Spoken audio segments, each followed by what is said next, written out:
हरे कृष्ण. बऱ्याच वेळा आपण देवदेवतांची उपासना करतो. पण आपल्याला माहीत नसतं की कोणत्या देवदेवताची उपासना केल्यानंतर आपल्याला काय भेटते. बऱ्याच वेळा आपण अज्ञानापोटी करतो आणि त्याच्यात फळ भेटतं, नाही भेटतं हे आपल्याला माहीत नसतं. पण श्रीमद भागवतम म्हणतंय, कोणत्या देवताची उपासना केल्यानंतर तुम्हाला काय प्राप्त होतं, याचं विस्तृत वर्णन श्रीमद भागवताच्या 2ऱ्या स्कंदामध्ये करण्यात आले. आणि याच्यामध्ये ती एक पूर्ण सुखदेव गोस्वामी राजा परीक्षितला एक यादी देतात, की ह्या देवताची उपासना केली तर हे फळ तुम्हाला भेटते. त्यानुसार आपण आपण जेव्हा कधी हे करू, तर आपल्याला त्याच्या मागचा मेन उद्देश कळायला पाहिजे आणि आपण ते काय केलं पाहिजे. तर कोणाला निर्गुण निराकार ब्रह्मज्योतीमध्ये विलीन व्हायचं असेल, तर ब्रह्मदेवाची उपासना केली पाहिजे.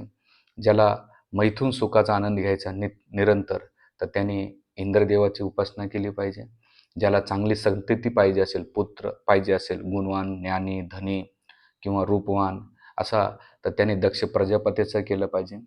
जीवनामध्ये उत्तम भाग्य पाहिजे असेल, सौभाग्य प्राप्त करायचं असेल, तर आपण दुर्गादेवीची उपासना केली पाहिजे. आणि बऱ्याच वेळा लोक दुर्गादेवीची उपासना भारतामध्ये बहुतांश करतात, तर त्यांचं भाग्य उजळतं हे दुर्गादेवीचे. ज्यांना शक्ती प्राप्त करायची असेल, अ, शारीरिक शक्ती किंवा आर्थिक शक्ती प्राप्त करायची असेल, तर त्याने अग्निदेवाची उपासना केली पाहिजे. ज्यांना संपत्ती प्राप्त करायची असेल, ते वसू आहेत अष्टवसू, त्यांची उपासना केली पाहिजे.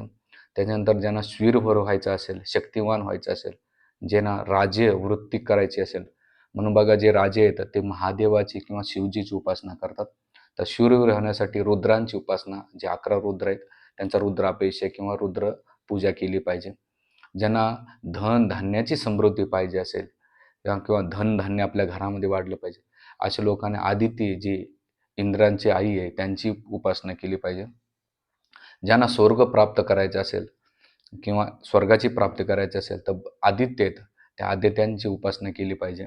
त्याच्यानंतर ह्या पृथ्वीवर कोणाला राज्य प्राप्त करायचं असेल, बरेच जण सरपंच, सोसायटीवर नगरसेवक किंवा त्याच्यानंतर आमदार, खासदार, मंत्री, मुख्यमंत्री, प्रधानमंत्री जरी काय व्हायचं असेल, तर ते म्हणतात विश्वदेव यांची आपण उपासना केली पाहिजे.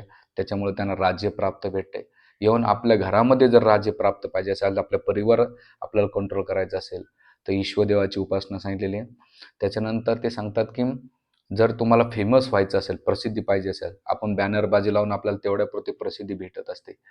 पण सुखदेव गोस्वामी म्हणतात की जी संध्या आहे उपासना, संध्या उपासना जर कोणी केली, तर त्याला लोकप्रियता भेटते आणि ती लोकप्रियता कायमस्वरूपी राहते. ह्या जगामध्ये जोपर्यंत पद आहे तोपर्यंत लोकप्रिय राहते आणि पद गेले की लोकप्रियता नष्ट होते.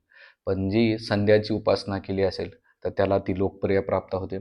ज्यांना दीर्घायू प्राप्त करायचे, प्रत्येकजण खूप जगण्यासाठी प्रयत्न करतो, पण भौतिक जगाचं मेडिसिन्स त्याला आयु वाढवू शकत नाही. आपल्या जगातली कोणतीही अशी ताकद नाही की आपला आयु वाढवू शकेल. पण म्हणतात की अ, वेद म्हणतात की जे अश्विनी कुमार आहेत, हं, स्वर्गांचे डॉक्टर्स, तर त्यांची जर उपासना केली तर त्याला दीर्घ आयुष्य भेटते.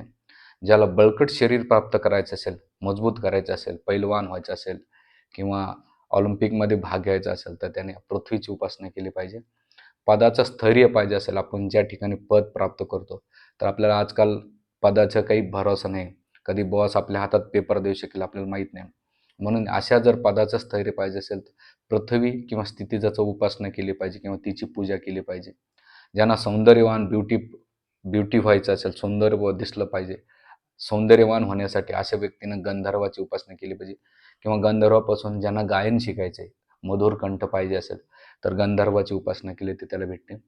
ज्याला सुशील पत्नी, सुंदर पत्नी, आपल्या मनासारखी पत्नी ते होऊ शकत नाही, पण असे म्हटलेले सुशील पत्नी पाहिजे असेल, तर अप्सरा किंवा उर्वशीची पूजा केली पाहिजे. इतरांवर वर्चस्व गाजवायचं असेल, कंट्रोल करायचं असेल दुसऱ्यांना, तर ब्रह्मदेवाची उपासना केली पाहिजे. या जगामध्ये कीर्ती पाहिजे असेल, कीर्ती म्हणजे जिवंतपणे आणि गेल्यानंतर सुद्धा, त्यांनी यज्ञ जे आहेत भगवान विष्णूंचं स्वरूप आहे त्यांची उपासना केली पाहिजे. सुख समृद्धी पाहिजे असेल, जे वरुण देवता आहेत त्यांची उपासना केली पाहिजे.